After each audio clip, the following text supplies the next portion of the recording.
জাতীয় সংসদের ভারপ্রাপ্ত স্পিকার কায়সার কালামের সঙ্গে দেখা করে রাষ্ট্রপতি নির্বাচনের তফসিল ঘোষণার বিষয়ে চূড়ান্ত সিদ্ধান্তের কথা জানিয়েছেন প্রধান নির্বাচন কমিশনার। জানা গেছে, নতুন রাষ্ট্রপতি নির্বাচনের প্রস্তুতি শুরু করেছে নির্বাচন কমিশন।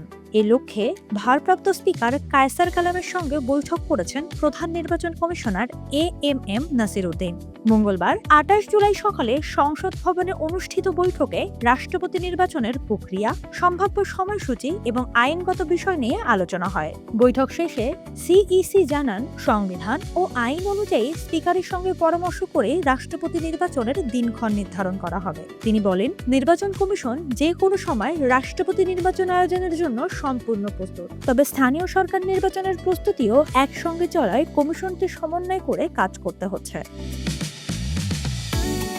সিইসি জানান, নির্বাচন প্রতিদ্বন্দ্বিতাপূর্ণ হলে এক ধরনের প্রক্রিয়া অনুসরণ করা হবে, আর একক প্রার্থী থাকলে আইন অনুযায়ী বিনা প্রতিদ্বন্দ্বিতায় নির্বাচন ঘোষণা করা হবে। ভোট গ্রহণ হলে তা সংসদ কক্ষে অনুষ্ঠিত হবে এবং প্রধান নির্বাচন কমিশনার নিজেই রিটার্নিং কর্মকর্তার দায়িত্ব পালন করবেন। বৈঠকে কি আলোচনা হয়েছে তা জানতে চাইলে সিইসি বলেন, এখনো কোনো সম্ভাব্য তারিখ চূড়ান্ত হয়নি। সব সিদ্ধান্ত হলে গেজেট প্রকাশের মাধ্যমে আনুষ্ঠানিকভাবে জানানো হবে। ভোটার তালিকার জন্য সংসদ সচিবালয়ে চিঠি দেওয়া হয়েছে এবং তা দ্রুত পাওয়া যাবে বলে আশা করছেন কমিশন। সিইসি আরও জানান, সংসদ না থাকলেও রাষ্ট্রপতি নির্বাচন কিভাবে হবে সে বিষয়ে আইনে স্পষ্ট নির্দেশনা রয়েছে। বৈঠকে সাতক্ষীরা ৪ আসনের বিষয়ে কোনো আলোচনা হয়নি বলেও তিনি উল্লেখ করেন।